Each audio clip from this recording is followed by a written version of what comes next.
নেভাইন নামে একটি মেয়েকে দেখতে পাই যে সমুদ্র সৈকতে বসে নখ দিয়ে শীষ বাজানোর চেষ্টা করছে। অন্যদিকে সমুদ্রের তীরে বসে তার বাবা মা কোনো এক গম্ভীর বিষয়ে আলোচনা করছেন। এখান থেকে আমরা জানতে পারি যে নেভাইনের বাবা মিলস একজন মহাকাশচারী এবং কিছুদিন পরই সে একটি দীর্ঘ মহাকাশ অভিযানে যাবে। এই অভিযানে যাওয়ার মূল কারণ ছিল নেভাইনের অসুস্থতা। তার চিকিৎসার জন্য প্রচুর অর্থের প্রয়োজন ছিল, আর সেই টাকা জোগাড় করতেই মিলস এই কঠিন মিশনে যেতে রাজি হয়। যাওয়ার আগে মিলস তার মেয়ে নেভাইনকে অনেক আদর ও ভালোবাসা দিয়ে বিদায় জানায়। এরপর দৃশ্যে আমরা মহাকাশে একটি বিশাল মহাকাশযান দেখতে পাই। যানটি তখন অটো পাইলট মোডে চলছিল। হঠাৎ সেটি একটি বিশাল উল্কাপিণ্ডের বলয়ে অ্যাস্টেরয়েড বেল্টে প্রবেশ করে। বিপদ সংকেত হিসেবে মহাকাশযানের অ্যালার্ম বাজতে শুরু করে। এই মহাকাশযানেই করে মিলস তার মিশনে যাচ্ছিল। যখন এই দুর্ঘটনাটি ঘটে তখন মিলস সহ বাকি যাত্রীরা কৃত্রিম নিদ্রায় ক্রায়োস্লিপে আচ্ছন্ন ছিল। অ্যালার্মের শব্দে মিলসের ঘুম ভেঙে যায়। সে দ্রুত মহাকাশযানটিকে নিয়ন্ত্রণে আনার আপ্রাণ চেষ্টা করে, কিন্তু কোনো লাভ হয় না। এক পর্যায়ে একটি বিশাল উল্কা মহাকাশযানটির পাওয়ার পয়েন্টে সরাসরি আঘাত করে।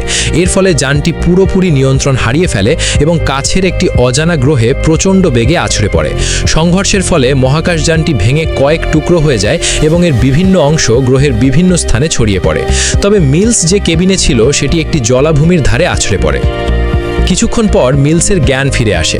সে দেখতে পায় যে দুর্ঘটনার ফলে তার শরীরের ভেতরে মহাকাশযানের ধাতব টুকরো ঢুকে গেছে। প্রচণ্ড যন্ত্রণার মধ্যেও সে সেগুলো শরীর থেকে বের করে ফেলে। এরপর সে তার স্পেস স্যুট পরে বিধ্বস্ত যানটি থেকে বাইরে বেরিয়ে আসে। বাইরে বেরিয়ে সে অবাক হয়ে লক্ষ্য করে যে এই অজানা গ্রহটি অনেকটা তাদের নিজেদের গ্রহের মতোই। এখানে গাছপালা এবং পানি রয়েছে, কিন্তু পরক্ষণেই সে দেখতে পায় যে তার সহকর্মী যাত্রীরা সবাই মৃত অবস্থায় চারদিকে ছড়িয়ে ছিটিয়ে পড়ে আছে। সহকর্মীদের মৃতদেহ দেখে মিলস ভীষণ ভেঙে পড়ে। সে বুঝতে পারে এই গ্রহের বায়ুমণ্ডলে অক্সিজেন রয়েছে, তাই সে তার হেলমেট খুলে বুক ভরে শ্বাস নেয়। কিছুক্ষণ পর সে বিধ্বস্ত কন্ট্রোল প্যানেলের কাছে যায় এবং রেডিও সিগন্যালের মাধ্যমে একটি জরুরি বার্তা SOS পাঠানোর চেষ্টা করে। অনেক প্রচেষ্টার পর সে মেসেজটি রেকর্ড করতে সক্ষম হয়।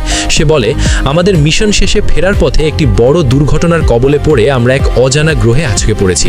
এখানকার বাতাসে অক্সিজেন আছে, কিন্তু আমার সাথে থাকা বাকি সব সদস্য মারা গেছে। আমি একা বেঁচে আছি। সে বার্তাটি পাঠানোর চেষ্টা করে, কিন্তু দুর্ভাগ্যবশত সেটি সেন্ড হয় না। চরম হতাশায় মিলস তার মেয়ের সঙ্গে কাটানো পুরনো আনন্দময় মুহূর্তগুলোর ভিডিও দেখতে থাকে। সেগুলো দেখতে দেখতে তার মনে হচ্ছিল হয়তো সে তার প্রিয় মেয়েকে আর কোনোদিন দেখতে পারবে না। কিন্তু জীবনযুদ্ধে হার না মেনে সে আবারও উঠে দাঁড়ায় এবং বেঁচে থাকার পথ খুঁজতে জঙ্গলের আশেপাশে ঘুরে দেখতে শুরু করে।